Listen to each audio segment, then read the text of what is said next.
Welcome back to the show. You had questions. We now have answers. Nick Shirley literally just blew the lid with the most, probably the largest fraud scheme in American history, spanning multiple states. Till this day, till this very moment, we're still trying to figure out how far this goes. But see, a lot of the question that everyone keeps asking me is, Rico, how did this happen? I need the details. Now, personally, I've been speculating this entire time because I'm from an immigrant family. I understand how we look at Americans and look at America, especially when you're new to the country. The way it works is that, unfortunately, it's the same way with the mob. Remember the movies? Remember The Godfather? Remember Casino? Remember the Italians of old? They would bring people from the old country because they didn't speak English, so they were loyal to the rules and the regulations of your former country. Even if you're in America, you're still living like you were in Sicily or whatever. The same thing goes for immigrants too. We only can talk to one another, and we have our own enforcers that keep our own people only in line. We're solid. We're not going to talk. We're not going to snitch. We can't talk anyway, and we really can't snitch because we can't go anywhere else.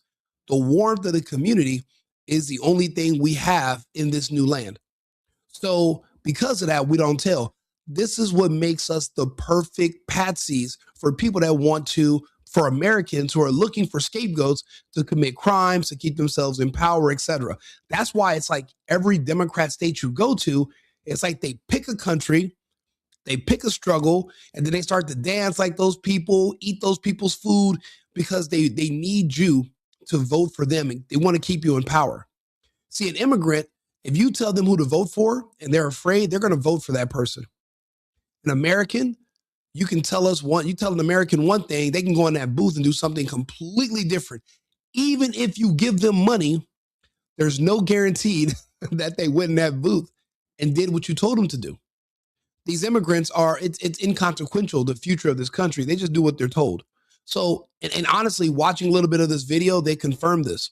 So look, let's go ahead and start this video. I love how he does a breakdown of the different of the scams and how it works. Understand this thing is happening. This is happening in your exact same state as well. So let's take a listen so you can learn what to look out for and join the movement. I don't know about how come they said the building was closed? There's a lot of fraud happening here in Minnesota. He said, now is the time to leer. Bro, they are wearing out that word leer. That is hilarious. I love it. Love it. You've been living here for years now. How bad is this fraud? So I was born in Minneapolis a long time ago. I've lived my whole life here. And my opinion is that this is the worst fraud in human history, what is occurring in Minnesota and more specifically in the Twin Cities right now.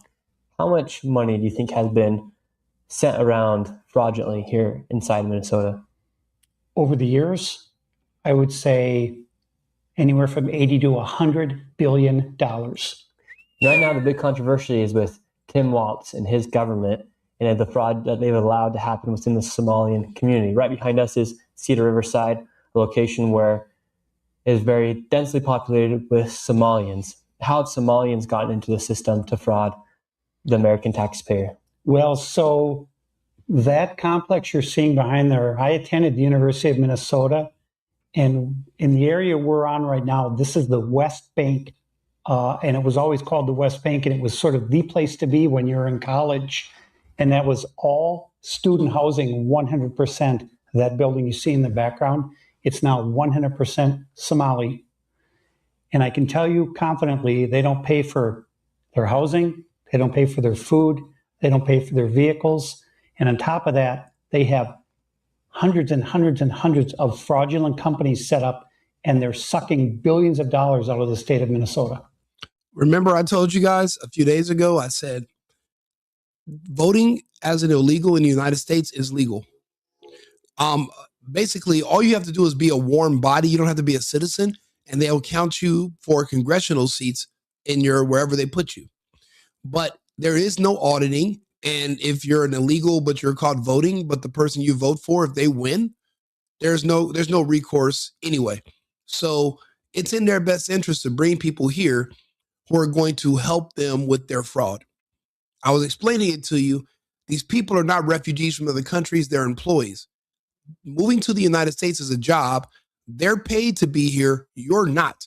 You're an American. You're not given anything to be here. They're actually recruiting families to move here to do business and to work, but to work for them. And by work, that means just live here. So they give you free food, they give you cash, you have free access to housing because you're being paid to be here so that you can illegally vote and illegally be counted on the census. The only difference is us Americans don't speak Somalian. A lot of us, some people don't speak Spanish. They don't speak Arabic. So you don't know what's going on with these people who have moved into your neighborhoods because we purposely do not talk to you. I don't care how many Americans are around. We stay in our own enclaves with our own people that speak our own language. We don't mingle and mix in with the locals. That's not the assignment. You guys have to understand you're being played and it's going on all around you. And they're basically just siphoning your money from your pocket without you knowing it. And they're using your goodwill and your good intention so that you don't ask any questions. You're going to have to get over yourself and start asking more questions. And how are they sucking billions of dollars out of the state of Minnesota? Well, one example would be with the hundreds of childcare facilities that they have set up. And on every one that I visited, and I've been to maybe 100 of them or more, I never, ever have seen one child at any facilities ever over the past 7 years, 8 years. What are the... And you never will.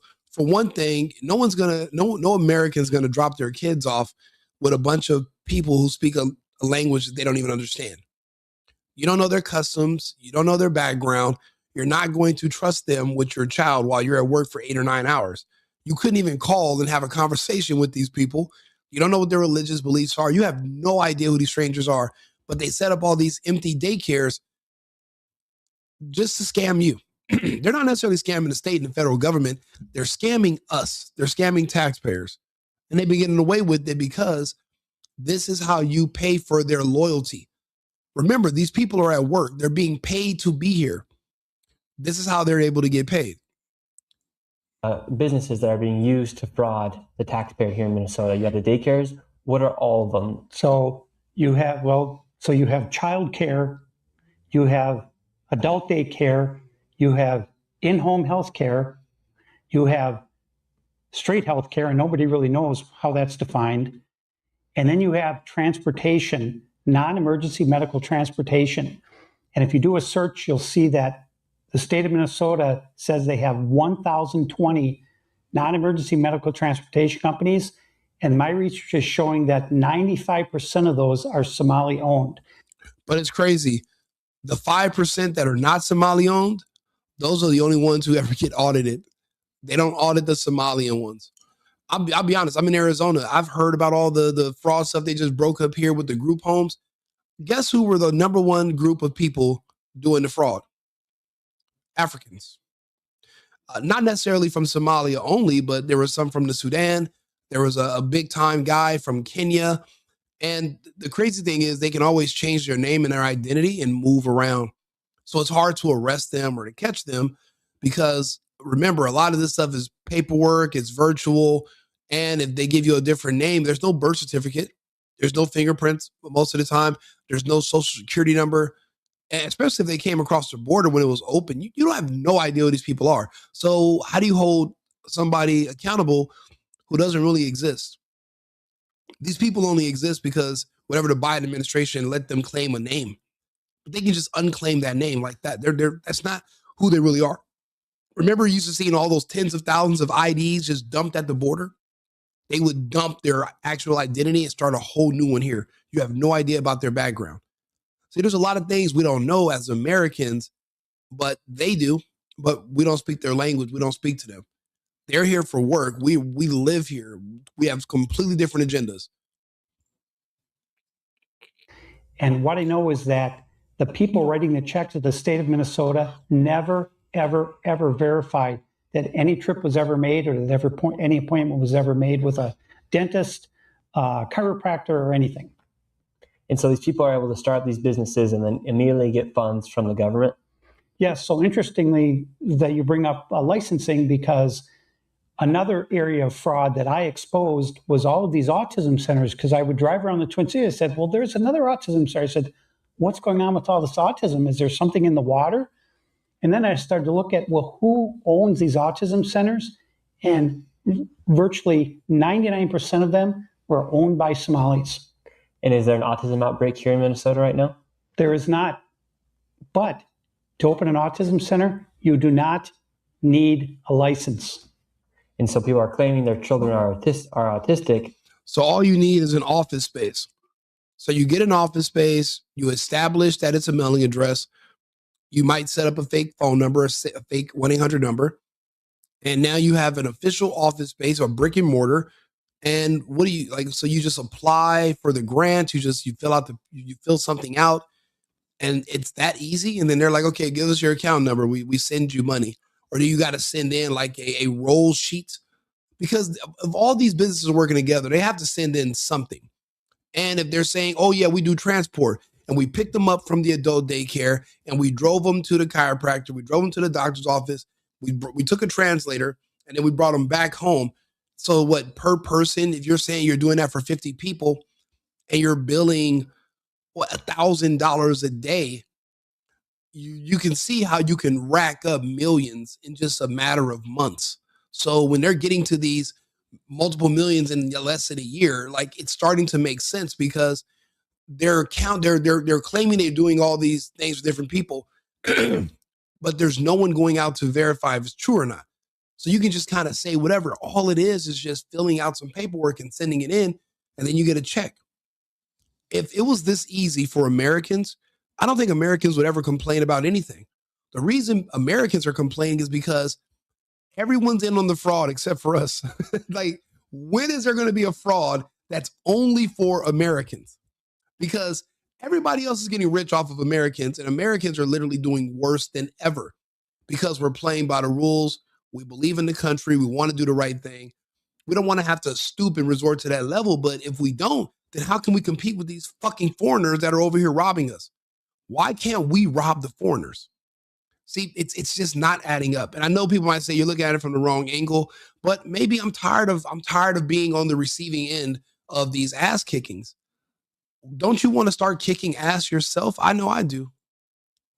To receive money from the government. Yes. And the government, underneath Tim Walz's leadership, they're not going in investigating and doing. Bro, not just fleeced, we're being raped. This is rape. We're being held down and literally taken advantage of one by one by one. They're literally they're tethering their children, or they're getting over here and they're multiplying like rabbits, and they're literally solidifying their own base. Like, it's an invasion. And they have their own mafia of people that control their people. That's why every time you go to these buildings, you see the women are all working on the inside. The men are nowhere to be found until there seems to be trouble. Then the men pop up with their fucking sandals on, looking around and talking shit with their phones out. They're not necessarily built for war, but they can be a little intimidating for a guy like Nick. You know, he's a young kid. We're literally being raped by these foreigners, and it seems like everyone's okay with it, but yeah, we're not. I think we're going to start pushing back a lot harder. Doing their due diligence to say, maybe we shouldn't give this company $1 million. Well, so what's happening is there have been some sporadic inspections done at these facilities, and I have records of some of these inspections. And one inspection, they'll get 11 violations. A childcare facility with 11 violations, that is bad.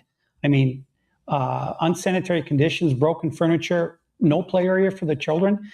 And so they write these things in their report, but then they never follow up to make sure. They never physically revisit the site to make sure that any of those violations are corrected.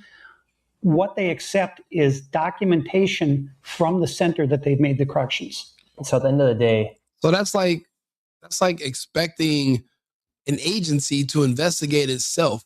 and then being surprised when they find there was no wrongdoing. That doesn't make sense. They're able to violate certain guidelines, yet they still receive money somehow. How is there not somebody inside the state who's saying, okay, we're seeing this fraud happen, let's maybe not just continue to give money to these people? So you've probably heard the term Minnesota nice before, which back in the old times, in the old days, it meant something. Now it's actually a curse upon us because the people here, the majority of the people, they're afraid of their own shadows. I'm an outcast because I'm exposing this fraud. I'm telling the truth. My family has basically disowned me because of all of this fraud that I've uncovered. And I've been called a racist, an Islamophobe, white supremacist, Nazi, all these things. And I said, look, everything that I talk about is verified. I have it in writing. You know what's crazy? There's one word he forgot to mention. If I tell you guys what that one word is, I think you might uncover what other group is also defrauding us and our government and our people as well. No one called him an anti-Semite. I wonder who else, what other group is over here doing God knows what. And if you try to call them out or expose what they're doing, they'll call you an anti-Semite. Just keep that in mind. Keep that in mind going forward. I've gone to politicians. I've gone to Washington, D.C. over the years. I said, look, this fraud is out of control. This is approaching $100 billion. And now you see the U.S. attorney, they started with defeating our future, $250 million. I said, no, that's amateur hour. Then they said it's $1 billion. Now, just today, the U.S. attorney held a press conference and said the fraud is possibly as much as $18 billion, but we don't really know what period of time. And I'm telling you, it's way more than that. Let's talk to Arthur. Let's see how much money that is. Arthur, quick question. How many countries have a GDP of around $18 billion or less? Because the fraud that we're finding out in the United States with just the Somalian community when it comes to scamming, using daycares, etc., it's north of 18 billion. How many countries that's what their total GDP is? Certainly. Let me provide a clear and concise answer to that. As of the most recent data, there are indeed a number of countries whose entire GDP is roughly around or below the $18 billion mark. In fact, there are several dozen countries in that range, often smaller nations, island states, or less economically developed regions. To put it in perspective, there are approximately 30 to 40 countries worldwide with GDPs around that threshold or lower. For example, countries like the Maldives, Belize, and some Pacific Island nations have GDPs in that range. So in short, the figure you're referencing, around $18 billion, is indeed comparable to the entire GDP of quite a few countries worldwide. That is insane. So you said 30 to 40 countries. Aren't there only like 190 countries? So what is that like? What's that? 20% of the world? The fraud in the United States is literally more than what the GDP is of 20% of the world's nations? Yes, your approximation is quite accurate. With roughly 190 to 195 recognized countries globally, if around 30 to 40 of them have GDPs of about $18 million or less, that does indeed represent approximately about 15 to 20% of the world's nations. In other words, if a fraud amount is comparable to $18 billion, that sum is indeed larger than the entire annual economic output of a significant portion of the world's countries. It's a striking comparison and certainly puts the scale into perspective. Thank you, Arthur. Are you fucking kidding me? The fraud that we're finding right now because of Nick Shirley doing his investigation, he's already discovered more fraud than a GDP of 20% of the entire fucking planet out of all nations. Our fraud that we're discovering in just this one state is more than what the GDP is for 20% of the world. That just shows you how ridiculously gullible and unserious we are as a nation.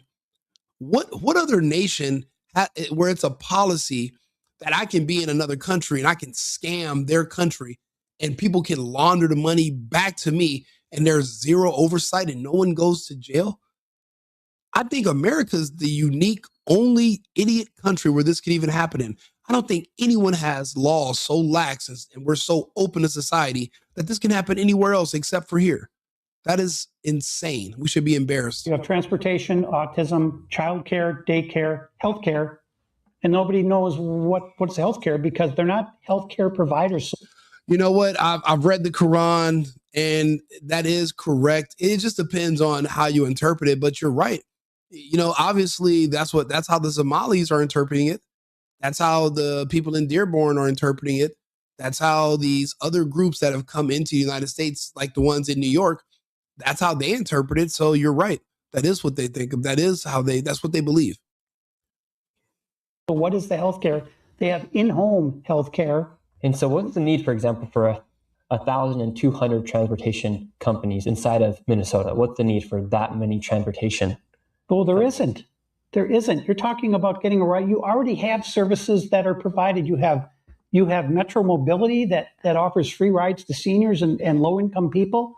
And so to have that many non-emergency medical transportation companies, it's not possible that they can transport that many people. I have been to many of these transportation companies, and I've been time-stamping my photographs for a whole year at one facility in Minneapolis. And those vans in that parking lot have not moved 1 inch in an entire year. They're all still sitting there. And so when you think about it, you have, with the transportation companies, you have the adult care centers. So are they working hand in hand together? Do me a favor, like the video. Please, if you could, follow the channel.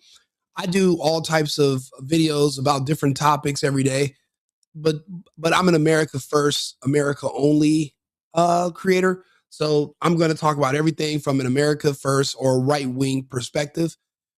This is, for us, this is the Holy Grail. Being from Los Angeles, I used to always wonder, why is everything so much more expensive here than it is in the other states? Why is the rent here so much more expensive? Why does food cost more? Why does gas cost more? Why is there so much crime? And why, when you walk into stores, restaurants, malls, go to a car wash, go anywhere, why is there never anyone working besides people that are Mexican or of Spanish descent? Like, you mean to tell me there's no black people that work anywhere? There's no white people that work anywhere? Asians are only having jobs in Chinatown? Why is that? And then you discover that the reason California has been destroyed and has a fake supermajority stranglehold is because of illegal immigration and unwanted migration. And then you look at these other states that are being plowed and overrun and invaded and extorted and exploited also by foreigners and illegals. It's the same thing. These certain states, these blue states, are literally being gutted because these foreigners will come in and they'll support a very select few group of politicians who protect them and run cover for them. They even have the police chief in Minneapolis saying that we are going to protect you from ICE. They even have their mayor speaking fucking Somali. The dude looks like Trudeau and he's speaking Somali, pretending that he likes their food. I mean, it's ridiculous, but they will pander to stay in power. Remember, most politicians, they've never had a job. They don't come from the private sector. All they know is how to beg and grovel because, think about it, you have donors, you have lobbyists. All you know how to do is, I'll say whatever you want me to say, give me money. You stand for nothing. That's why if I ever run for politics, not saying I ever would, because I'd rather just work and be on the outside. But if I ever did, I'd literally just sit here and talk to people all day, every day from the governor's mansion. I would just sit and talk and let people ask questions.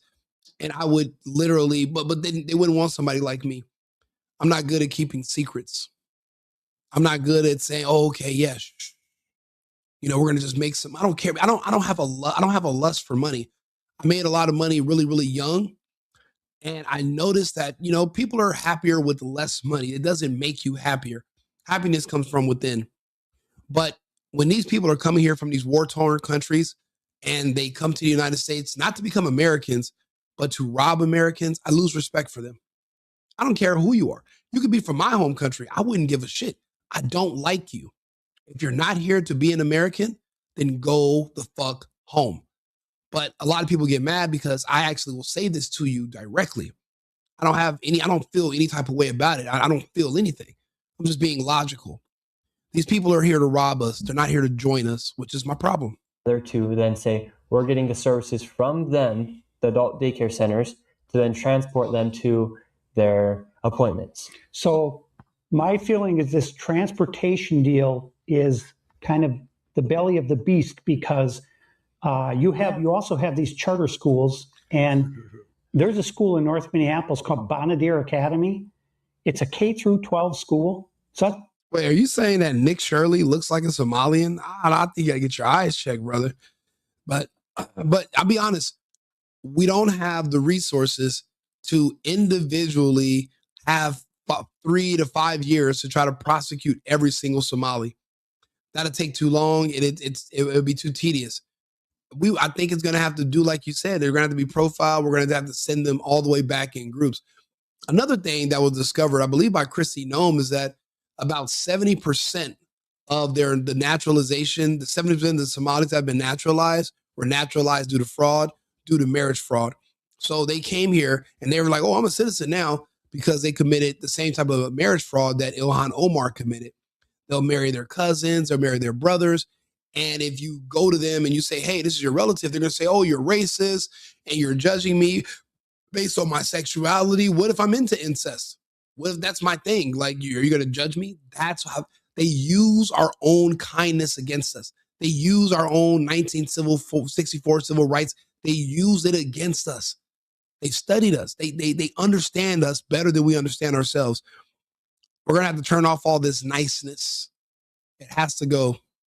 It has to go with the fraud. So does the niceness.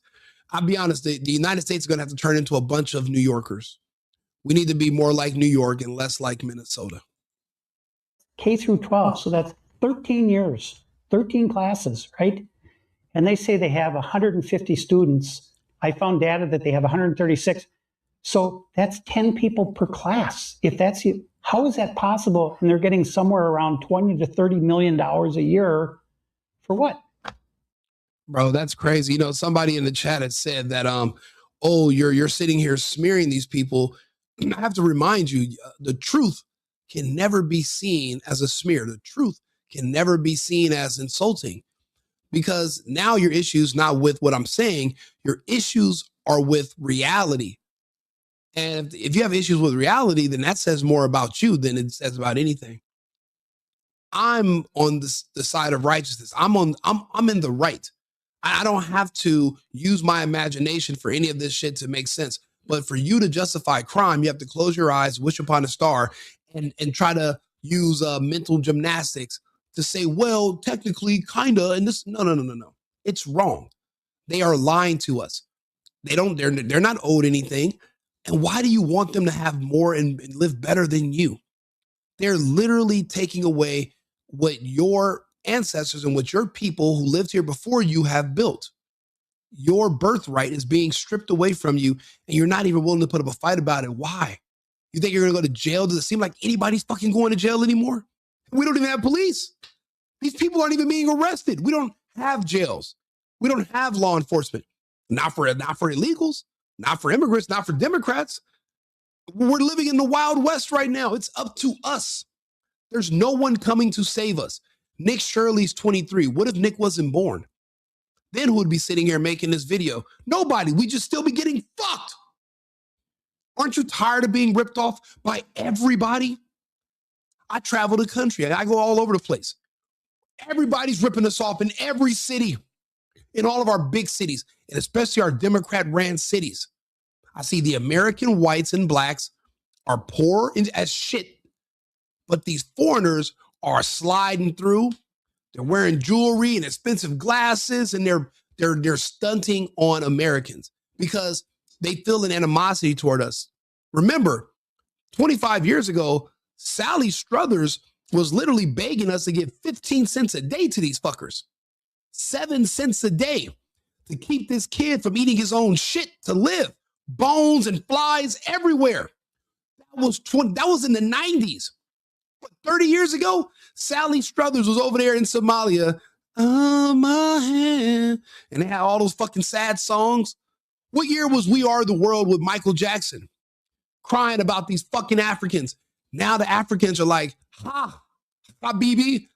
Now we look down on you. You look down on, they don't fucking like us. They resent us because we had to help them. So what's their story? Yeah, we got it out the mud. We fought for our independence. We built ourselves up. No, you didn't. You literally lived off of the tears of white people until like 2008, 2009. Then you're able to get to come to the United States. And now you're just fucking us because you're embarrassed about the fact that you needed us. I have relatives like that. I had a relative ask me to help him buy a car. 3 years later, you never helped me do anything. I did that for myself. And these people resent you. It's called being spoiled. That's why I don't believe in helping anybody do shit. Only help people that are willing to help themselves. So as of right now, fuck Sally Struthers. I might as well just put that out there. I blame her for a lot of this. And you know what? If Michael was here, I'd take that goddamn glowing glove off and tell him what he could do with it, because he was the one convincing us that we got to help these fucking fraudsters. I guess hindsight's 2020. Did he know they were going to come over here and just basically exploit and spit in the face of the United States and wipe their ass with our Constitution, which they don't even care about. They don't pay attention to. They don't even speak our language. They have that little respect for us, if any at all. But I'm the bad guy for pointing out that fucking Sally Struthers is the beginning of this. She's the tip of the spear. We have to find Sally. We need to talk to her. She needs some charges brought up against her. So 130 students, and they're receiving around $20 million. Or more. Yes. A lot of these schools are. Yes. The fraud here is like exuberant amount of numbers. How about as to how much they're actually enabling to happen here? We went to...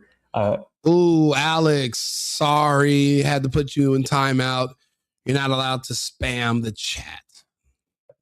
Fraud committee, and you saw the people. I even confronted one of the ladies myself, and she started to blame the fraud and deflecting it upon how there's fraud everywhere.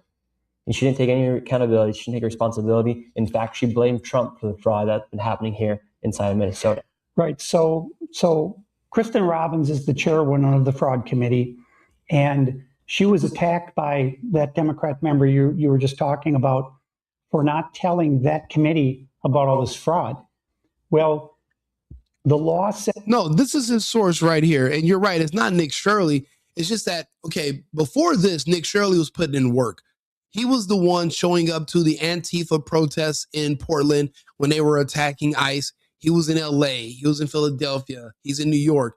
He's literally an investigative journalist. He's been around for a while. I actually discovered him watching Tim Pool talk about him, the disgraced Zionist fucking piece of toilet paper, Tim Pool. I learned about him from them. And now this has just made him a household name. We all know Nick Shirley, and we will forever know Nick Shirley because he's only 23. And unless he's vaccinated, he's going to be around for a long time. And I don't believe they pressed it on his community. So he's going to be here. And that's why we have to follow what he's doing. He's not doing this for the wrong reasons. It's not a get rich quick scheme for him. Just like me, I make content. I talk to people because I want to. Okay, this is my goal.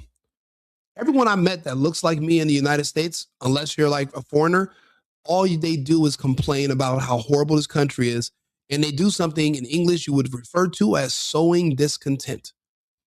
Do you know how many black people I meet that try to convince me that I should hate the United States? I should hate myself. I should hate white people. I should hate the American flag. I should hate the English language.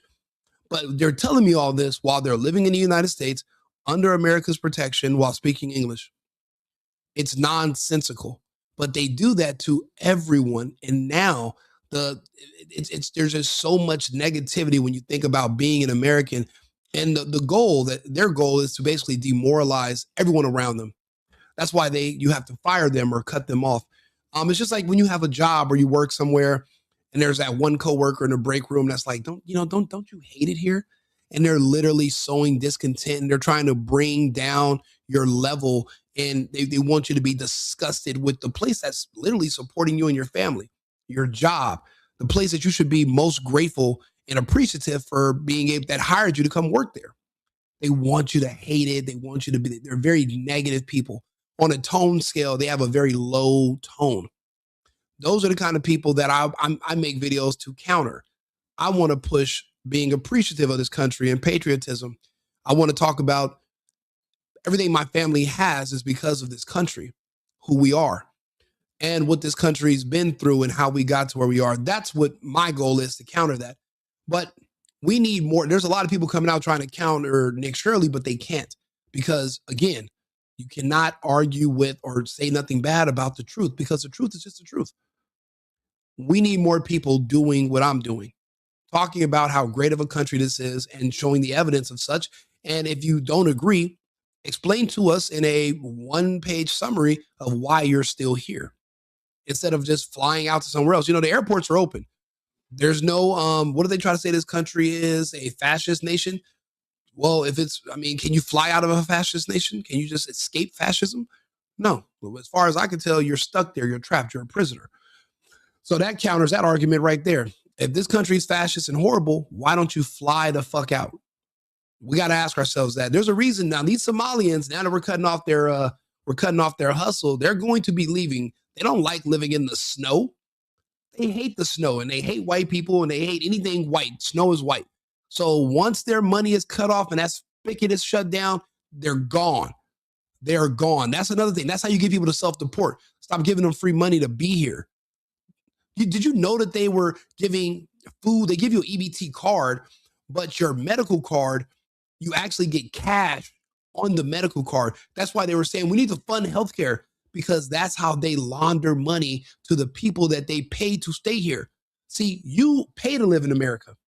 They're paid thousands to live in America, plus their housing is free. But as an American, you get jack shit.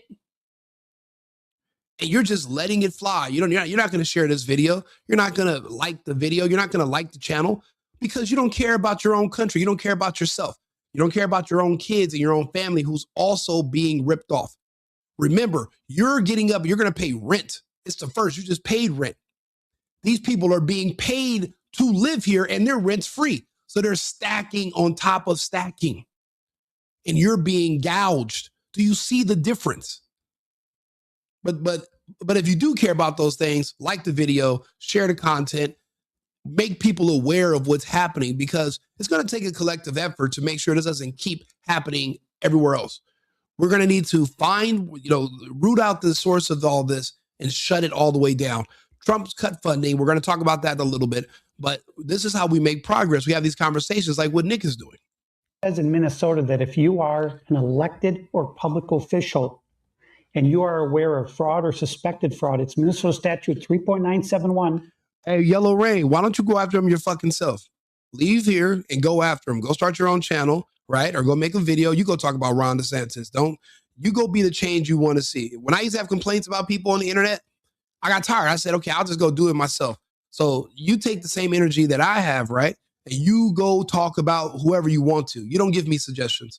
So I'll suggest that you go follow your own heart's desires and go talk about Ron DeSantis, who's doing an amazing job, obviously, in Florida. So what's there to talk about? I talk about him all the time. The dude is great. Subdivision 9, that you must report that fraud or suspected fraud immediately to the Office of the Legislative Auditor, the OL. Thousands of Muslims defrauding us, and you want to talk about one white guy named Brett Favre? You are obsessed with white people. You have a mental issue. Your jealousy and envy betray you. You do know you can fly to a country where there's no white people in charge, right? I don't know why you're not looking up tickets to Nigeria right now. Go home. Go be happy somewhere else. This is not the country for you. You're speaking English. That's a white language from the country of England. There's no way to twist that, okay? Go learn to speak Swahili, move to Kenya, and go rock out. You don't got to worry about American politics no more. You should just give up on all of this. Go home. And then the OLA decides which law enforcement agency to refer the complaint to. And they failed to do that.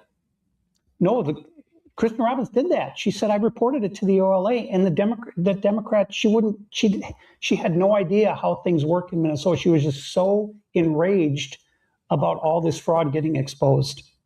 because they don't want to take accountability because the fraud is so blatant. You can go to any of these daycare centers. There are no children anywhere. Last Saturday, I was in front of the governor's mansion, and I was attacked by 3 Somali men. It's on camera. I made a 911 call. Nobody came to help me. The week before that, I fought off a knife attack. And these people are very violent, and people are afraid of them. The police are even afraid of them. And the police chief is out there telling the public, if you see an ICE agent, call 911. I mean, it's insanity. It's just pure evil. I mean, it's. Now, let's directly talk about the Somali population because, for instance, you get attacked by 3 Somalians, the police don't come, they're told to call police if they see ICE. How come Somalians have been able to get such a strong foothold here inside of Minnesota, specifically here in Minneapolis? The reason is that the Somali community is a closed community. What I mean by that is they do not talk to outsiders, and they are ruled with an iron fist by the Somali mafia.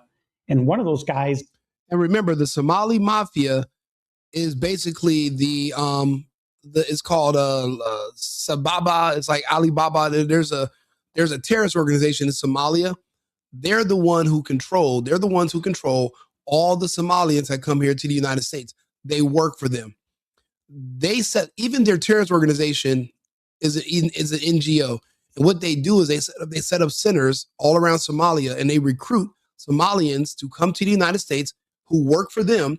And the money that's laundered to them from the United States, they pay the families to come here, and they keep the whatever Democrats are in power, they keep them in power because they are a stable, unified voting bloc. Remember, like he said, they're a closed community. There's no non-Somalians allowed to procreate with you, marry into you. They have no relationships with Americans. But it's not just them. Other ethnic groups in the United States, that's how my people, for the most part, live. We barely started mingling a little bit, but we have our own enclaves as well. There's a little Havana in Miami. We have our communities in Houston. We have our communities in Philadelphia and in other cities, and we don't deal with Americans. Trust me, the only people that are having race issues are blacks and whites. Nobody else is trying to force themselves to be around anyone who's white, and we definitely are trying to avoid anybody black. The only race issues you're going to see are just basically between these 2 groups of people in America. Everyone else kind of just does our own thing. We stay in our own little enclaves. But is that healthy if you're trying to get people to assimilate? Absolutely not. Absolutely not. They're not going to have a loyalty to the country. And that's why I say if you love Cubans so much, if you don't want to speak English, you want to live like you're in Cuba, then go back to Cuba. Then you can do what the Cubans do. But if you want to be here in the United States, you're going to have to assimilate, learn the language, do the work.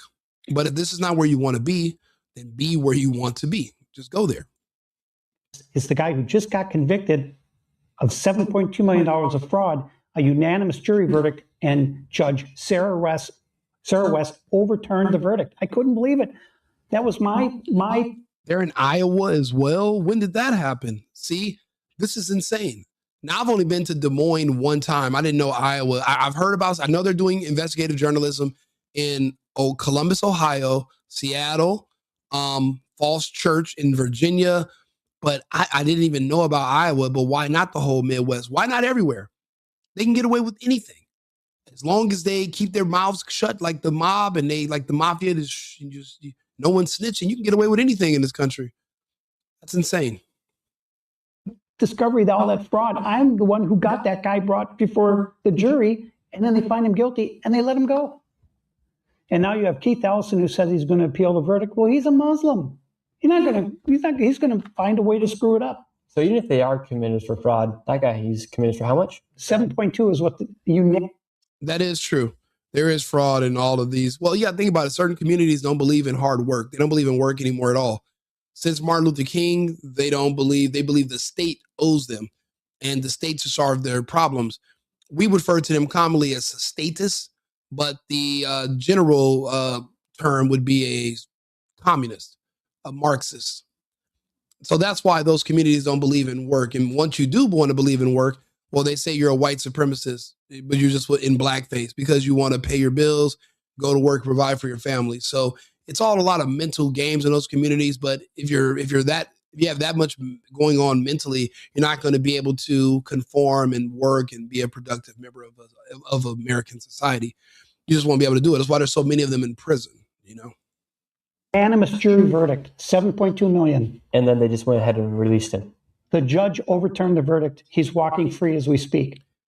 How can a judge overturn a verdict? Then what was the point of even having a trial? Why even waste the juror's time? And then why is that judge not immediately arrested after they overturn a verdict, a unanimous verdict by a jury of their peers? This fraudster was convicted of fraud of millions of dollars. And the judge said, yeah, you know what? Because they're corrupt, obviously. They just threw out the conviction, let the guy go. And it's like it never happened. So all the money that went into the investigation, all the money to prosecute, all the time and energy of pulling people from a jury, going to jury duty, it's just demoralizing, because you wonder, like, as an American, why am I doing any of this? Why am I paying taxes? Why am I going to jury duty? Matter of fact, why am I paying taxes if all my money's going towards foreigners? It's not even going towards Americans. I can see if there were Americans that were benefiting from any of these programs. There's like zero, because Americans are too afraid of getting in trouble. But because Americans have a social security card and a birth certificate, you know who they are. You can hold them accountable.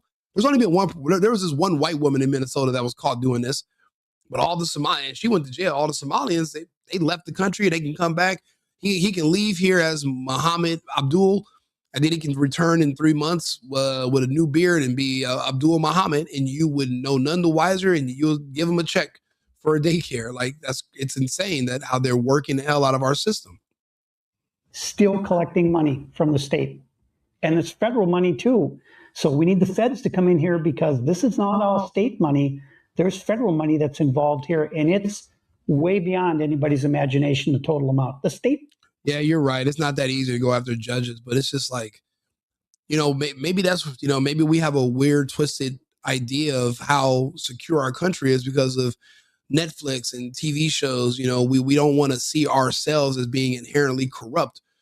But I don't trust any judges anymore. I've seen more judges my whole life. I've seen judges and law enforcement working together, right? Judges are at the bench, law enforcement pull people over, bring them to the bench, the judge administers sentences, whatever, they work together. This is the first time ever I see police or someone arresting someone and judges trying to get them out of jail. Like, now we're going in different directions because these judges are leftist, Democrat, pedophile ideologues. A lot of these judges are sickos too. They sell kids to the prison industrial complex. They like kids, and I used to see this sometimes where I'm like, how did that pedophile not get life in prison? 2 underage kids making videos. He got like a prison sentence deferment and some kind of where do we live? Well, I didn't know we lived in this type of country. So we have enough problems, but we don't need to compound them with fucking foreigners. We have our own people that we got to deal with. That's why that's why the borders are shut down, and we're limiting or stopping immigration altogether from everywhere. Doesn't even know. The feds don't even know. And so, for instance, why would that judge bow down to the head of the Somali mafia here? What I can tell you is that it's a voting bloc, and what they say is, if you do something to go against our community, we're going to vote for, and they all vote together, and there's ballot harvesting, I've seen them do it, that we're going to vote for your opponent unless you do what we tell you to do. And so it's all purely for votes. Yes. And so this building right here, Cedar Riverside, major, massive apartment complex. How many Somalians do you think live in there, for instance? Well, this is just one complex. You've got 20 more just like this around the Twin Cities, and they're all Somali. You're talking probably 100,000 or more people, and they're all living rent-free. They're driving a vehicle that you paid for. They're eating food that you paid for. You know what? Gotta go. You're right. I've seen the little Mexico, but see, that's the thing. Once you're a Mexican, and you move to this country, you are a voting bloc, and you're kind of similar to everybody else. When you're a newcomer to the country, you only talk to your own people, you speak your own language, you're in your own community. But once you're 1 or 2 generations in, well, now you're a Chicano. So now you're a Mexican American. So now when the Democrats are thinking you're going to still vote for them, they're like, yeah, I'm not into all the gay stuff and all the mutilation. Now you're no longer a guaranteed solidified voter for the left.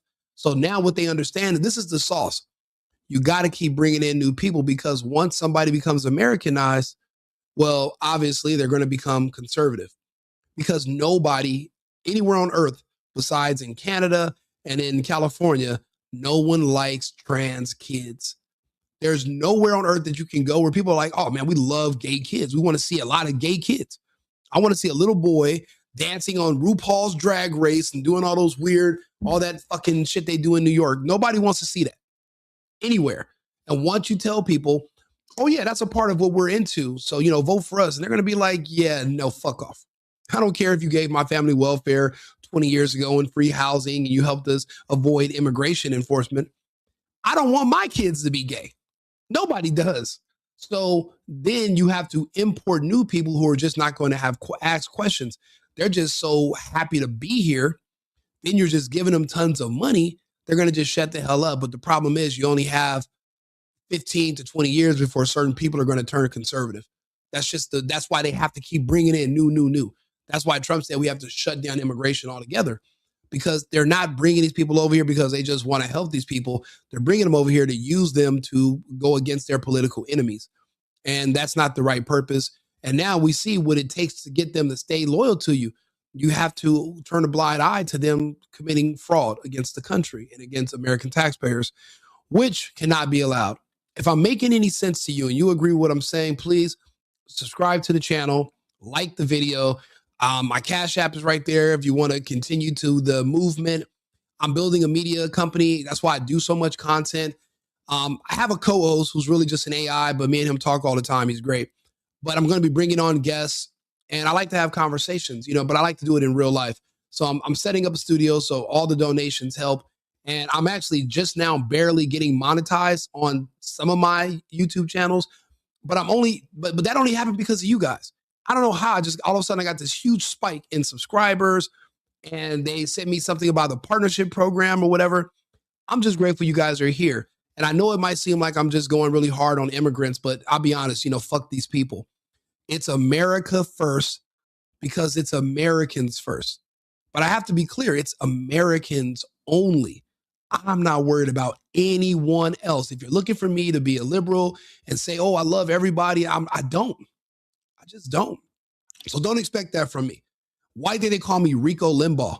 I'm basically like Rush. People think I'm like, they're like, you sound like Rush. I think Rush Limbaugh was great. Even the stuff he said that people called racist. I don't think pattern recognition is racist, because then you would have to say reality is racist because there's a pattern there. Remember what I said earlier? Your problem is with reality, then there's a problem with yourself. It's nothing to do with me and my words. You have a problem with the pattern I'm saying, then you take that up with reality. It's nothing to do with me. But we'll get back to the video, but just think about what I said. If you want to contribute, if you want to spread the message, if you agree with the message, you know, stay tuned in and make sure you like the channel and follow. Everything they do is something you paid for. And for instance, that entire block will then go and vote for one specific candidate. They'll have one person go there and collect all the ballots, and nobody tracks. They could say they have 9 people living in an apartment.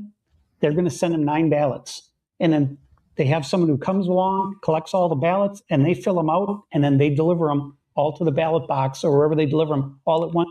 Let me see. Basically what he's saying is this: no matter where you are in the United States, election fraud is legal. It was until Trump took over this year. Election fraud is 100% legal. The reason I say it's legal is because you're not going to be arrested for it, even if you're caught. And here's why. I remember in the 2020 election, of course, I voted for Trump. So I was late getting back to Arizona. I was driving from California. My girlfriend at the time, she had my ballot. So I told her, I said, hey, take my ID and go down to the place and go cast my vote. Take my ballot with you. She gets there and the people reject my ID. They're like, no, we don't want to see it. Just give us the ballot. And she looked like, well, what do you mean? You don't want to verify anything? And they said, no, they don't want to verify. Bro, imagine if you went to a bank and you're like, hey, can you draft me some money out of this account? You see the person that just left, the money in their account, can you pull it out for me? And then you're like, and you're thinking they're going to ask you for ID, and they say, you know what? Sure. Here you go. You'll be like confused, like, wait a minute. You mean to tell me there's no security in the bank? So if you need an ID to drive, to go to the bank, to do pretty much to fly on an airplane, why wouldn't you need an ID to vote? It is because fraud is legal. That's why. And you're not going to go to jail. No one's going to get prosecuted. No one's going to get the book thrown at them because we're not a serious country. Hopefully that's going to change this administration, but we shall see. The night is young. There's no verification. Nobody's doing anything to know if these people are even citizens that are voting. Kicking granny, your granny deserves to be kicked. Just wanted to say that. And how well have they integrated into society here? Not at all. It's either you do things their way or you're a racist, you're an Islamophobe, and you will be attacked. My life's been threatened many times. I've had people tell me, just stop doing what you're doing. They're gonna take you out. And I can't do it because everybody says somebody ought to do something about that. I'm that somebody. I'm the guy who's doing something about it. What led you to want to do this where you're so passionate about it? Somebody who's willing to sacrifice his own life and the friendship with his own family to do the right thing. We have a word for that here in the United States. The word is a hero. Where you've done your own investigation. If you were working for the government, you'd be called a whistleblower. Thankfully, you're a whistleblower in your own way as far as you're coming out with the information, with the numbers. When we went to all the daycare centers, you had the numbers specifically as to how much money these people have been receiving at these daycares. And there wasn't a single daycare inside of the Minneapolis-St. Paul area that wasn't receiving at least $1 million. Yes. As Americans, we are all in the wrong line of work. And apparently with some of these daycares, they'll give you $1 million even if you only have a capacity of 3 kids. So you mean to tell me, like since when? I thought daycares had to be paid for by parents. Isn't that what child support is for? So why is the government giving money to daycares when child support is supposed to cover supporting kids because you have to do private pay? I don't understand that part. Like, why are some daycares getting money from the government and other ones are on their own? Like, what makes these Somalians and these illegals, what makes them so special? Why are they better than us Americans to the point where they can get American money, but we're not allowed to? We're barred from it. And it's actually improper to even ask for government assistance for your business. But these Somalians, it's up. It's crazy. The SBA just had to recently cut off the money they were giving.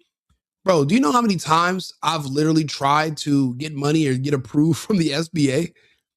And literally there's always one little thing that they use as an excuse and they shut you down as an American. But yet you can be a foreigner to come over here with sandals full of dust, no English, no history, no credit, no nothing. And they're just like, please, they're fighting. They're giving money to you hand over fist. They don't want it in. They don't want any money back. They give it to you in grants. Like, why do they like these people so much more than they like us Americans? Like, that's something we have to start asking questions about. A lot more questions. So we hit 3 of the top. And so when you're talking about money going to the daycare, we were looking just specifically at CCAP money, which is child care assistance payments. And the one daycare we went to on Chicago Avenue that said they had 102 children, they got $3.6 million in fiscal year 2025. And in 2024, they got $2.8 million.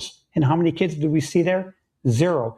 In fact, we didn't see a single child at any of the child care facilities. And that's the way they all are every single day. And I want to keep going in about how Somalia has gained such a stronghold of this area of Minnesota. They're building mosque block to block in St. Cloud. That's just about an hour away from Minneapolis. And here in Minneapolis and St. Paul and the Twin Cities, you have entire apartment complexes where there are not a single white Caucasian living inside. Right. And then you also have, I've heard in Rochester, it's pretty bad as well. But how did they come in and then expand to the point where they kicked out everybody from a college area to where the point where they have now the apartment complex? How have they expanded so much here inside of Twin Cities areas? It's because they all stick together. They all sing the racist Islamophobe mantra over and over and over. They'll lie. They'll say you assaulted them, do all these things until eventually they force people out. Right up the road from us is Palmer's Bar. It opened in 1906. I used to go there because you could drink when you were underage, and I went to the U of M, so hey, you could have a beer. And that place was legendary. And what happened was the residents who live in that building right behind us filed so many false reports against patrons of that bar. You know, it's crazy. If these people are so incredible, if these people are not credible, why are you listening to them? I know if I thought somebody was really not credible, I wouldn't give them the time of day.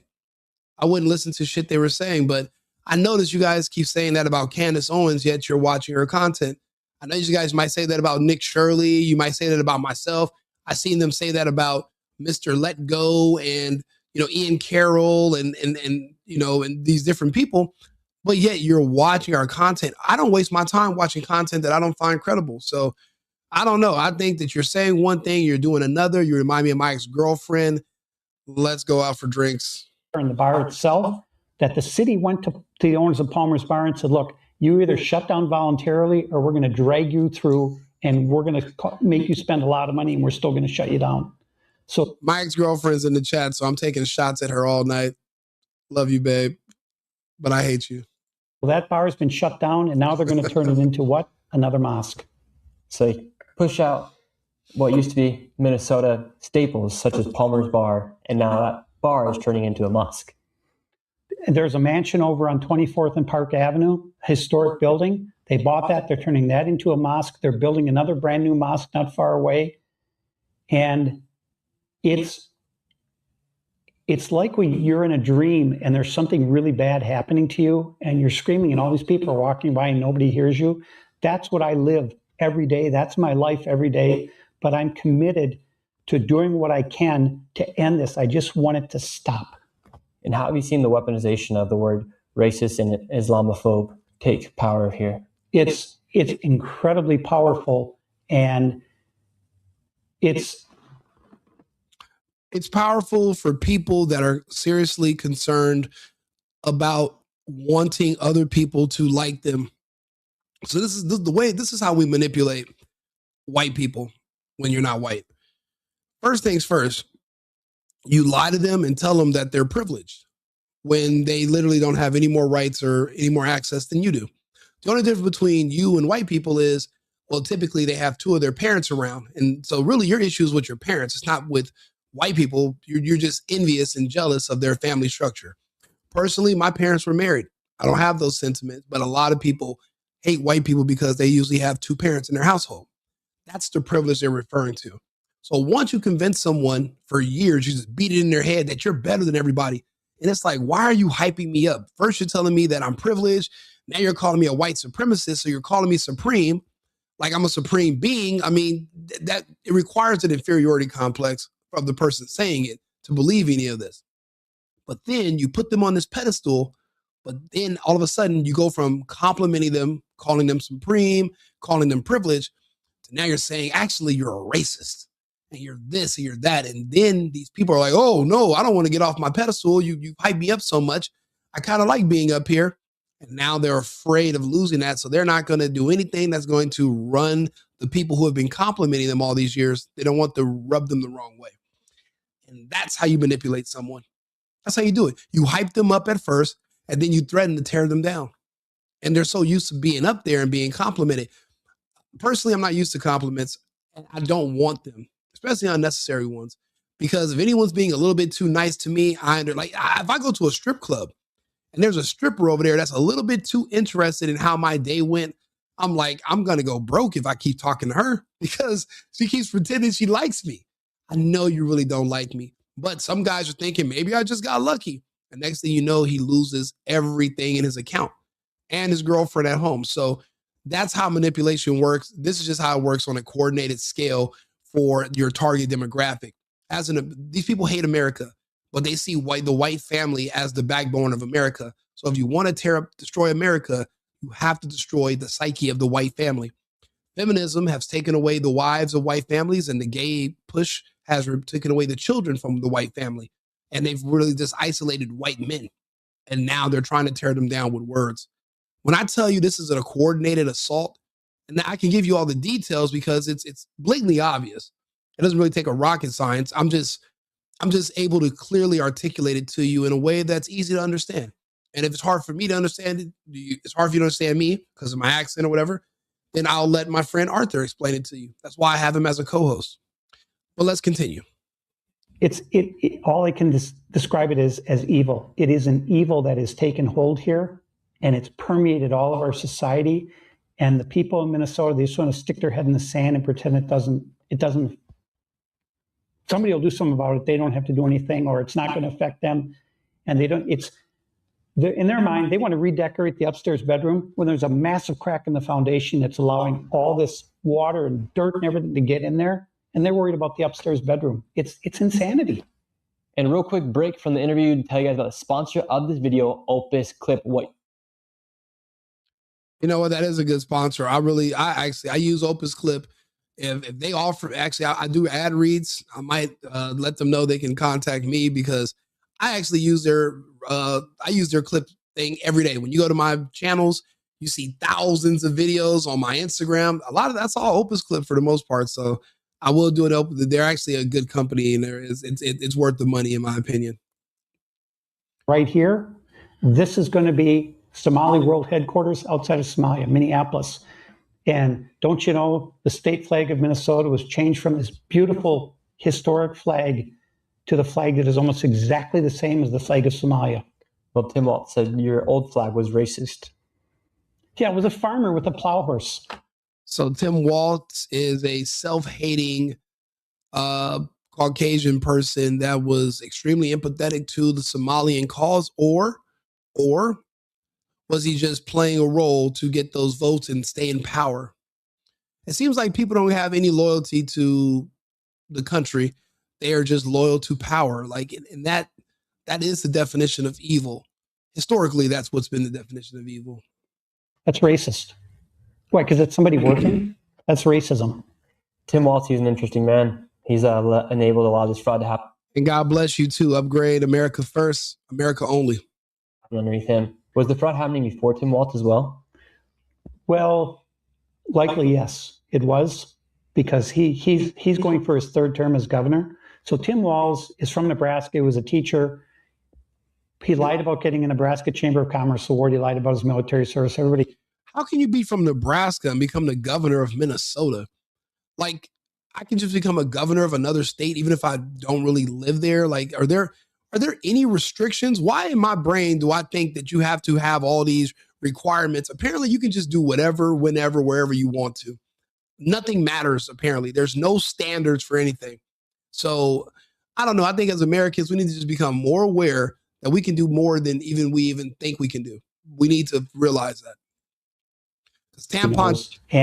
Because if Tampon Tim can do it, and he's missing a chromosome, then the rest of us are a shoe-in. I promise. He's scared to death now that this fraud has been exposed, and he's scrambling. And he has a press conference on gun control. I go, what are you, gun control? You got $100 billion of fraud, and you're going to talk about people not walking around with machine guns? That was crazy. 18 billion in fraud is more than 20% of the world's GDP. 20% of the countries on earth do not have a GDP of 18 billion. And that's how much fraud we're having in just a couple of states in the Tri-City area. It's insane. When I think about how this is all playing out, I'm embarrassed. It just shows us that we're weak. We're militarily strong, but if you can just get past our military, we're like silly putty. We're just mushy and just soft. What is it? The 1920s? And inside these apartment complexes, not just Cedar Riverside, how do they force, because this one right here, you only see Somalians. How do they force any other race, white, Asian, black, Mexican, how do they make it so that these apartment complexes are only their apartment complex? So there are a couple of ways they do it. One is to incessantly harass any non-Somali tenant so that they have to move out. I've seen this happen in California, in MacArthur Park, in certain parts of downtown LA. There were certain apartment buildings. If you were not Latino and spoke Spanish, if you were white or you were like some sort of European or Asian, They would literally make you so uncomfortable living there, and they would force you to leave out, and they would give a rent break to another person from their own background who speaks Spanish. And literally, that's how they just take over entire areas. Like, people don't understand. They talk about integration. It's forced most of the time. Most people just kind of want to be around their own people. And but it's not fair, because if you're supposed to be equal and the color of your skin shouldn't matter, you shouldn't be able to push out people you don't like so that you can get away with doing more crime.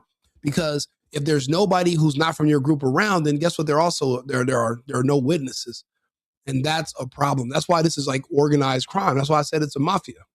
Or they file false complaints, multiple complaints against someone until they're evicted. The city will come in, if it's a city-owned building, if it's income housing, and they'll evict that person, and then the Somali moves in.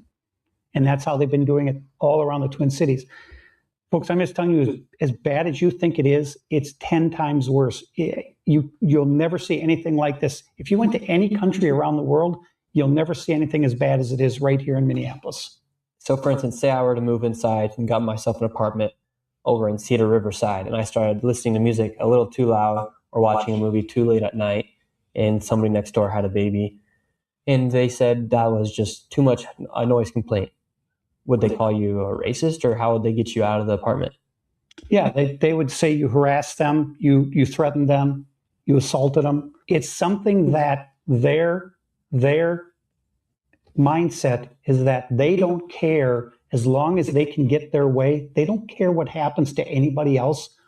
Yeah, that's true. It is, equality is fantasy. That's why they don't use that word anymore. They use equity. That means they want everyone to be equally poor, not equally rich. They want you to be equally poor.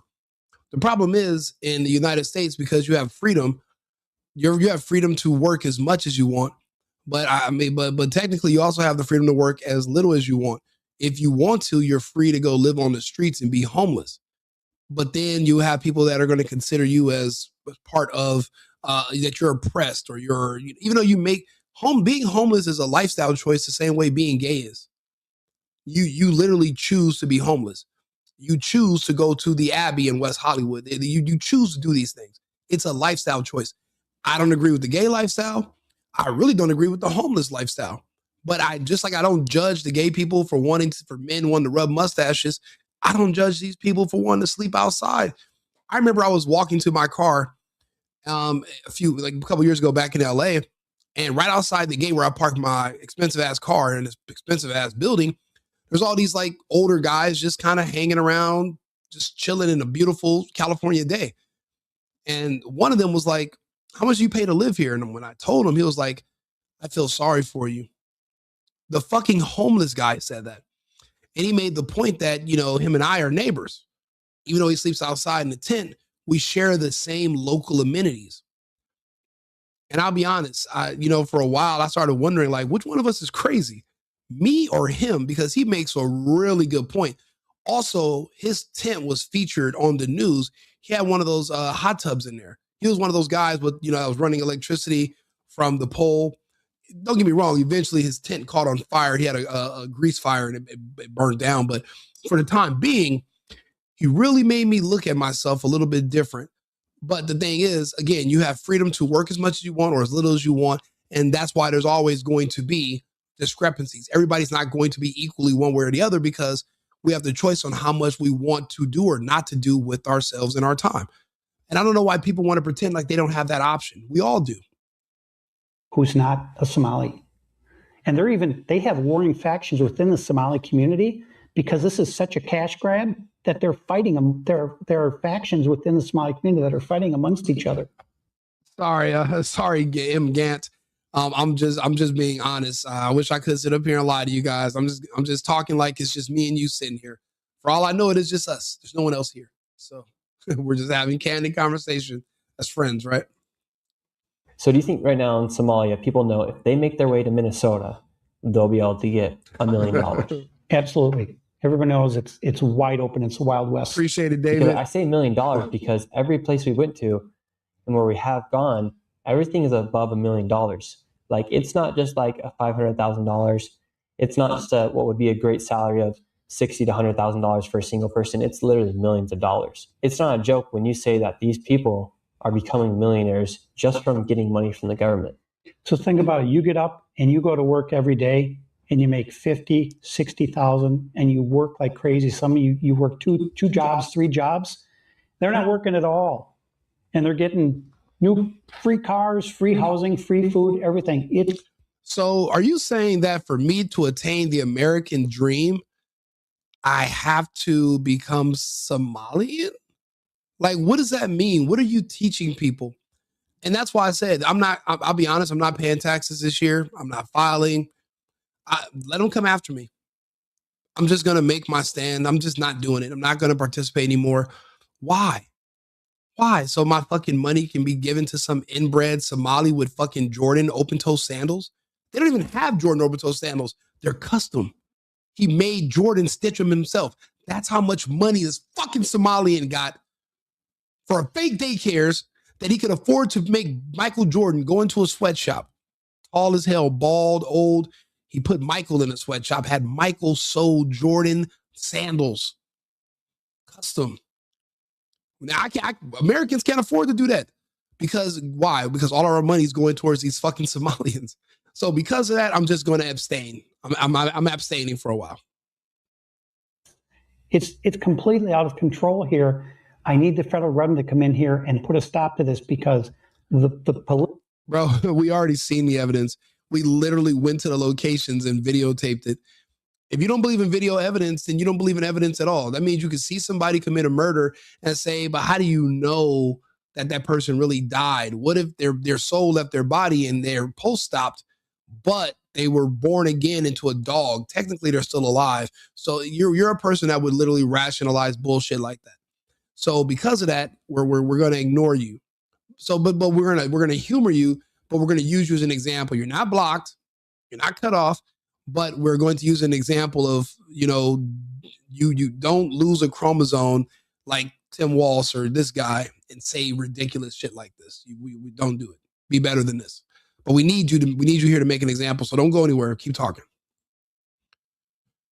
Political will in Minnesota is not here to do it. And because that money that they receive what are they? Are they grants? Are they relief? What are the money? The IRS did not do shit about all this Somali fraud before Trump. The IRS is impotent. The IRS hates Americans. They love illegals and they love foreigners. They just don't like Americans. They are targeting Americans. They're not going after these Somalians. These Somalians is rich as fuck. And nobody from the IRS is kicking in their doors. Even before the daycares were audited, their books would have been audited by the IRS. Why weren't they? So obviously the IRS is impotent as well. Or it's just another organization like the FBI, where until Trump took over, they were only targeting Americans. They're not looking for terrorist groups, not looking for anybody. They're looking for Americans, and especially Americans that go to these school board meetings or that have questions about scandals in the country or election fraud, or Americans that just showed up on January 6th to the People's House to peacefully protest and show support to our politicians and hope they made the right decision that day. Yeah, that's what they used our FBI for, to target Americans, old ladies, grandmas, people with trespassing charges. So yeah, I don't want to hear about the feds or the IRS. I have like zero faith in any of them. Yeah, they get. What do they label that as? Well, so interesting you brought up grants because that's a whole nother. So they have a thing called Minnesota Deeds, DEEDS grants. And I looked at the list of grants that were just issued this year, and they're about 75% Somali owned. So those are more money they're just giving them, and they're not even tracking what's being done with the money. They fill out a form saying, we're going to use it for this. Nobody follows up. So you've got childcare, you've got transportation. What are those? What's that money labeled underneath that? When it says, for instance, when $1 million is sent to a childcare, is that? By the way, you guys might want to start taking notes. I know I am, because this is them telling us exactly how the Somalians are doing the fraud. Think about it. What if you do the exact same thing as the Somalians, except you actually do the business? You take in kids, you market, and you sign people up for healthcare. What if Americans, right, copy what the Somalians are doing, but instead of having fake kids and doing fake business, what if we just This is a novel idea. Not saying it's this is novel. Let's say we just do the actual business and we don't even scam, but we apply for all the same funding. Let's see if we can get some of the same results and do better. Money labeled as what would it be? Well, it's a number of things. It's CCAP, which is childcare assistance payments. It's SNAP benefits. It's learning. So they separate it as learning. So we're learning. So we're not just a childcare. We're teaching them something.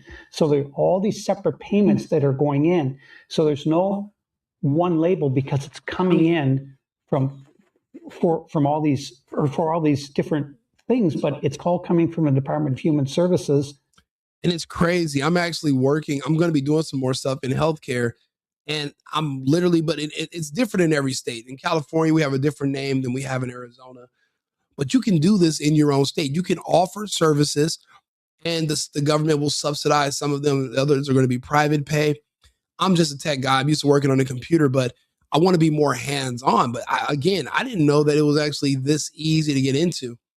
You can even be a foreigner with no identity and literally barefoot, flies everywhere, and you can get money, and you can just literally do business. You can do fake business. But what if you want to do real business as an American? You should have the same access, even without the flies. Or maybe flies around you everywhere is the sauce. Maybe without the flies, the government's not going to trust you or take you seriously. Maybe that's the difference between us and them. It's the flies.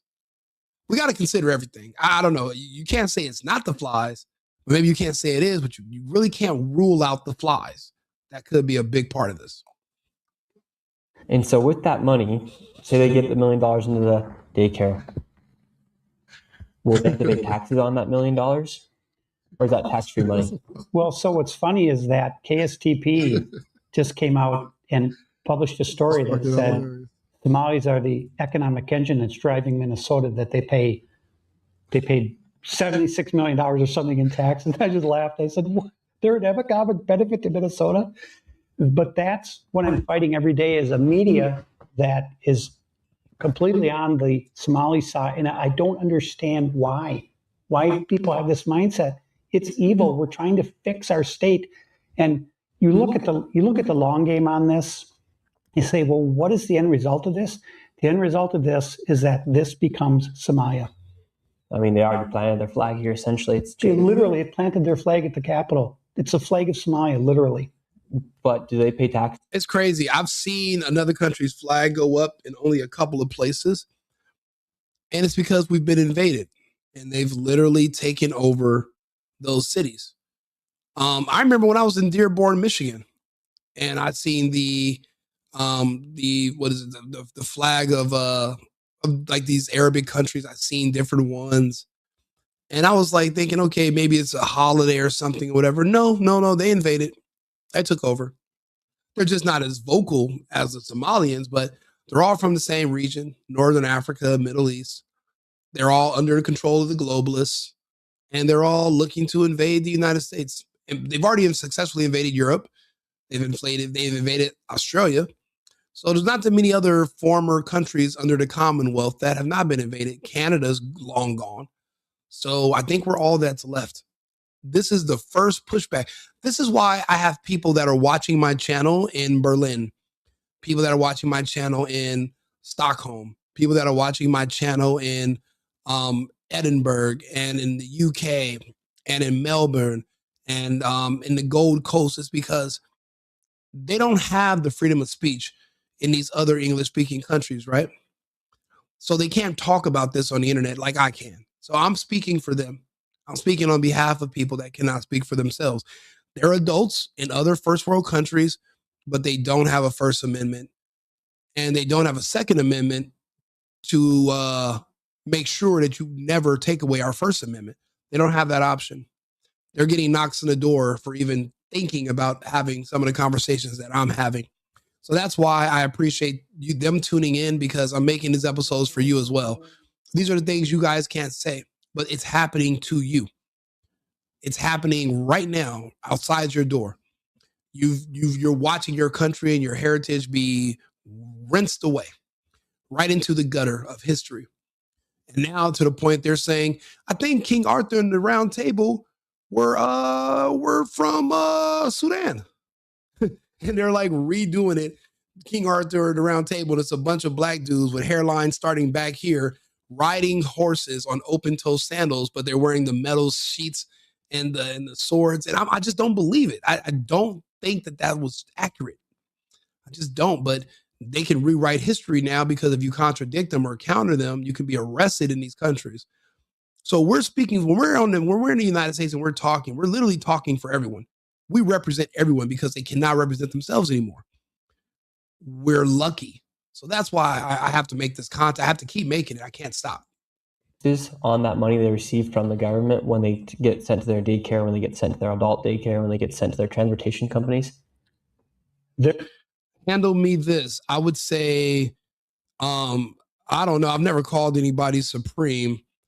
And I don't know. I don't think the KKK I don't think they're as effective as me, just because I've never seen their results. I know what the Crips and Bloods can do. I know what Gangster Disciples and Vice Lords can do. I know what Latin Kings and Tren de Agua and Say Trece. I know what these ethnic gangs can do. I've seen their results. I've never seen the KKK do anything. They seem impotent.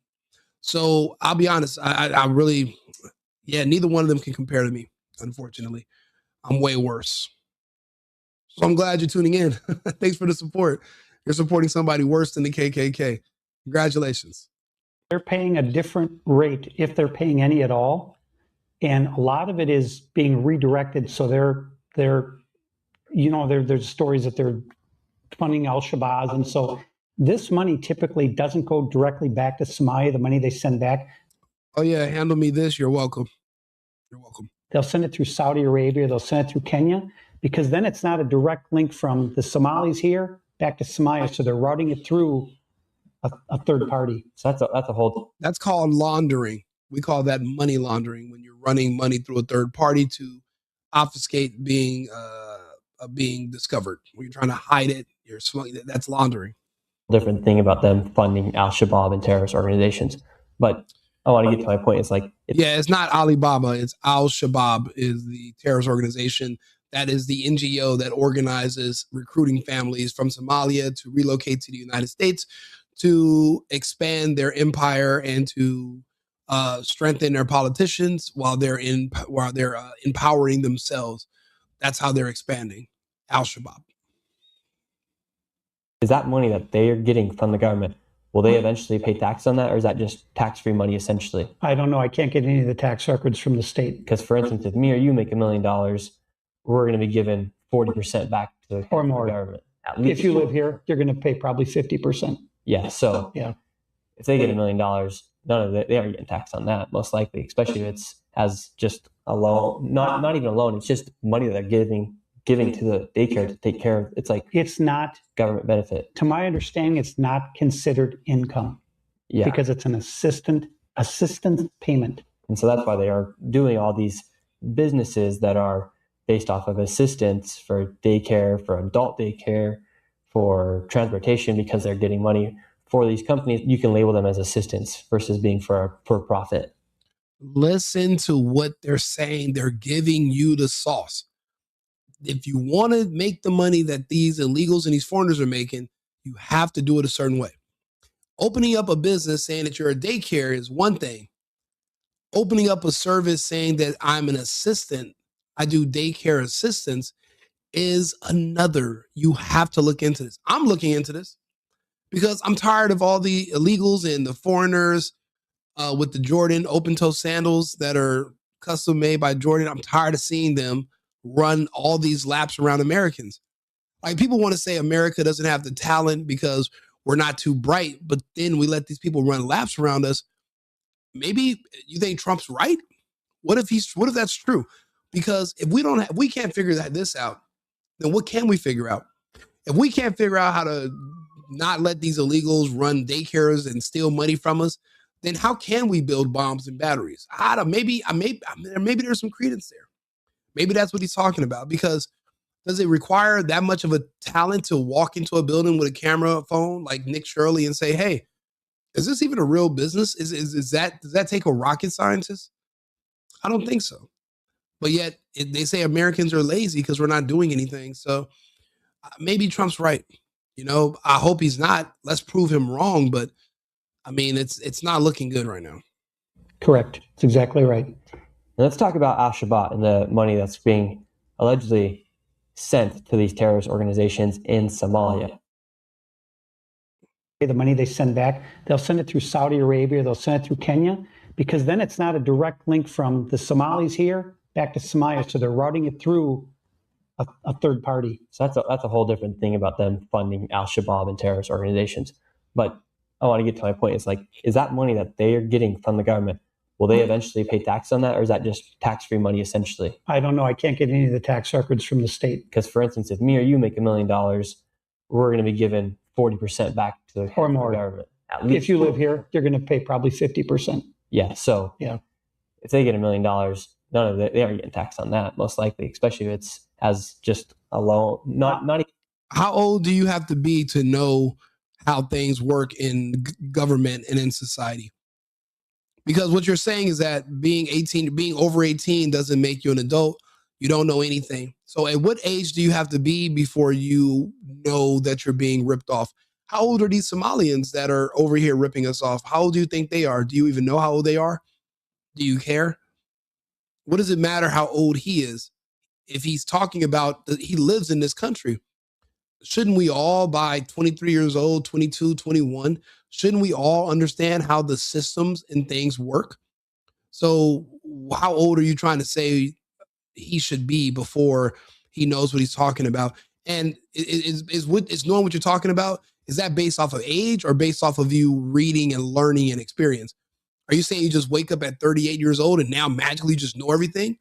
Or can you be 21 years old, but because you study, you read, and you've learned how things work, you'll be more educated about certain topics than people 3 times, 4 times your age? I mean, which one is it?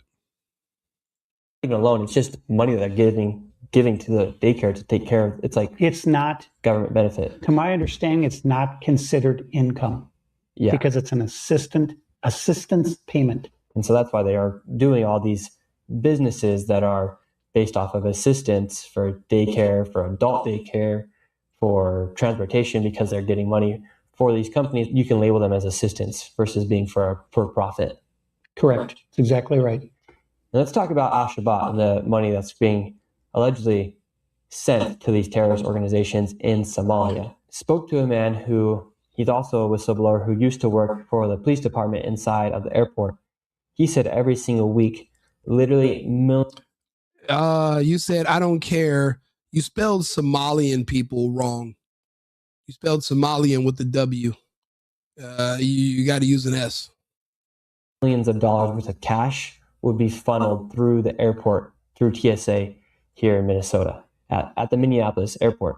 How are they moving the money from Minnesota, from the taxpayer of Minnesota, back into these Somalian-run businesses, into the hands of people like Al-Shabaab, who are linked with Al-Qaeda? So anyone who travels knows that if you have over $10,000 in cash, you're going to get stopped by TSA, and they're going to want to know, where did this money come from? And if you're a couple traveling together, they're going to combine the money that you're carrying and say, okay, what is the total amount that you're carrying? That's insane. I literally was talking about this in a video about a week ago, about how if it could be over 5,000, if you're caught with a substantial amount of cash, the police will stop you at the airport and they'll write you a receipt and they will confiscate your money. It's called, I forgot what it's called when the police do it.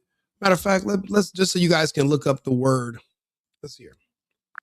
Hey, Arthur, what's the word for if you're at the airport and you have a bunch of cash on you and the police stop you and they confiscate your money and then they write you a receipt and you have to go to court about it? What is that called? I forgot what it's called. What you're describing is commonly known as civil asset forfeiture. In other words, when law enforcement officers at an airport or any checkpoint take possession of a large amount of cash because they suspect it can be tied to illegal activity, that's a form of civil asset forfeiture. They'll issue you a receipt, and you typically have to go through a legal process to attempt to get your money back. Hey, quick question. Can you look up, they were finding Somalians that had millions of dollars in their carry-on cases in their luggage, and they were flying out of Minneapolis, St. Paul airport to the Middle East and Somalia. How were they able to take that much cash in their carry-on and fly out of the country? How were they able to do that without having to go through asset forfeiture the way us Americans would have?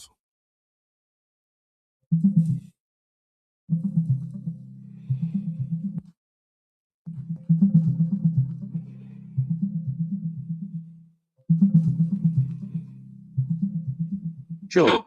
In short, what you're describing is indeed a scenario of civil asset forfeiture. In the United States, when someone is carrying a large sum of cash, like those travelers flying out of Minneapolis St. Paul Airport, the police can seize that money if they suspect it might be linked to illegal activity. The travelers then get receipts and typically have to go to court to try to get their money back. It's a common legal process under US law, and yet it can happen regardless of the traveler's nationality. In other words, it's not about bypassing forfeiture, it's that this legal mechanism applies to anyone carrying large amounts of cash under suspicion. Well, no, I'm asking, how did those people, those Somalian guys, how were they able to fly out with millions of dollars in their carry-on and not get stopped by the police and not have that money confiscated? How were they able to get through? How were they able to get away with that?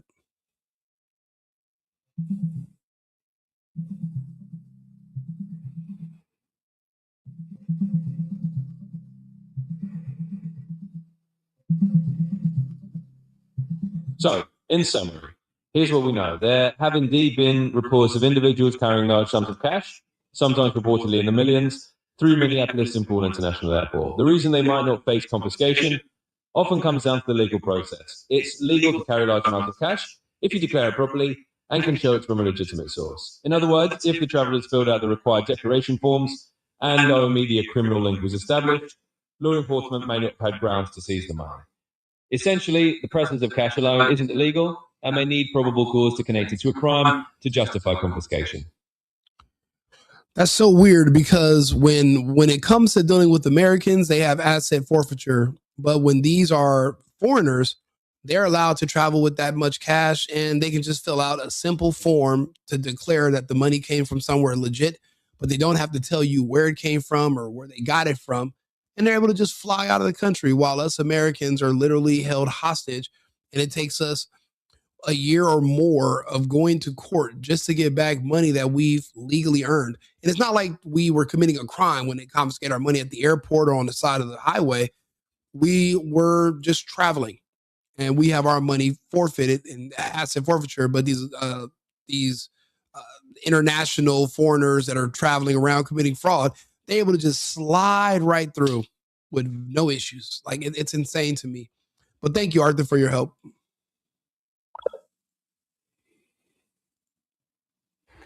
And I talked with a TSA agent who worked at the Minneapolis airport, and there was a Somali man who came through with 2 suitcases.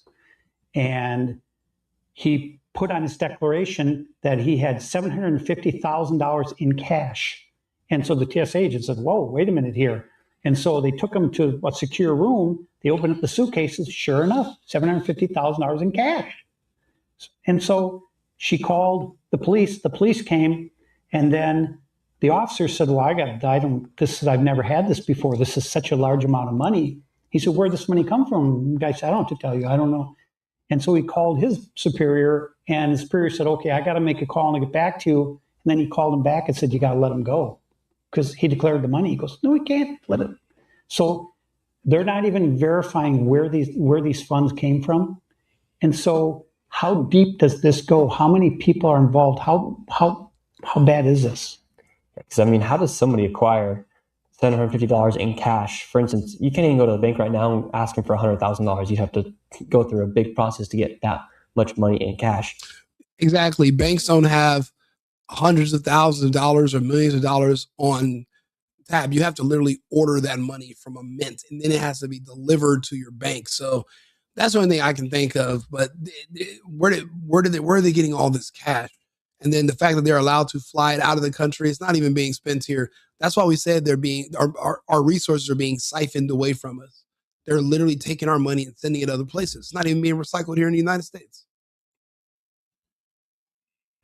The only way that they could be acquiring this much money is through running a daycare, for instance, where they're literally receiving anywhere from $1 million to $3 million. And so one thing to keep in mind is that Somalis will not pay tax, because tax is something that is reserved for them to impose on others. So they will not pay tax. So when they're buying these $1 million homes and these brand new SUVs and going to Costco and loading up their carts, they're paying with cash, or they're using their EBT card, which is typically loaded with $5,000 a month. So on top of, it's like pouring syrup on top of chocolate. I mean, where does it stop? So they're using cash instead of like a card, for instance, through Chase Bank. Well, so they're walking into car dealerships with $100,000 in cash, 120. Here you go, I'll give cash. And these dealers are supposed to be reporting that to the IRS because it's more than $10,000, and they have to track where the money came from. And they haven't been doing that because why? And the guy's going to walk in and give me cash, and of course I'm going to take it. So there are a lot of people who are complicit in this fraud, and there are a lot of people who are going to be called to answer for what they've done. Now, let's talk about people like Ilhan Omar and her influence here on the Somali community. What influence does she have on what happens here? Well, she's a key reason that we have so many Somalis here. She was a big proponent of drawing them in because once she realized how loose the regulations were here on all of this money, this welfare money, this assistance payments, she started bringing the Somalis in, and they came in from all around the country. So not only were they coming from Somalia, they were coming from Texas and Florida and New York and everywhere else, because the word went out, you got to come to Minnesota because it's open season here. And so that's why, and they're still coming here, and they're still gonna get money. And so Ilhan Omar is, I mean, she's the godmother of the Somalis. And so whatever she says goes. Yes. And you keep referring that Somalians don't move alone. If one of them moves, 10 of them move. Yes. So that's how they're able to multiply and almost compound here as far as their populations. And so the idea is that they want to repopulate as quickly as possible. So that's why all these Muslim women you see, they're always pregnant all the time. Because when you have all these children, now you can start to overtake a city, a society, and now you run for school board, you run for office. We had a Somali guy, I couldn't believe he didn't get elected mayor of Minneapolis, but Jacob Fry, who was elected mayor, he's even worse. He bows down to the Somalis. He tries to speak their language. It's embarrassing. And it is embarrassing. Look, we're halfway through this video, but we're an hour and 40 minutes in. I'll be back on in about 30 minutes. We're probably going to finish out the video, and then I have like 3 other topics to go over. So we're going to be doing different lives all night. Do me a favor, subscribe to the channel, like the video. I'll be back on. I appreciate you guys and all the channels. We're streaming live on 8 different platforms right now. So I appreciate you all for being here. I'm going to respond to the other comments, and I'm going to also tell you, everybody, thank you for sending in those cash apps. I haven't been able to check them because it's on my computer, it's not on my phone. But once I end this, I'm going to check it again. And I've already seen them coming in. I want to say thank you so much, you guys, for supporting the channel. I appreciate you. Remember, America first and America only, and God bless you as well. Upgrade. I'll see you soon. Please subscribe and come back. I'll see you guys again shortly. Thank you. I've been needing to find a new apartment, which has not been easy with credit as bad as mine. Luckily, I found cosigning.com. They connected me with a cosigner who helped me get my dream apartment for me and my dog. I just paid a small fee and was able to move in fast. Get the cosigner you need for the apartment you want. Check out cosigning.com today.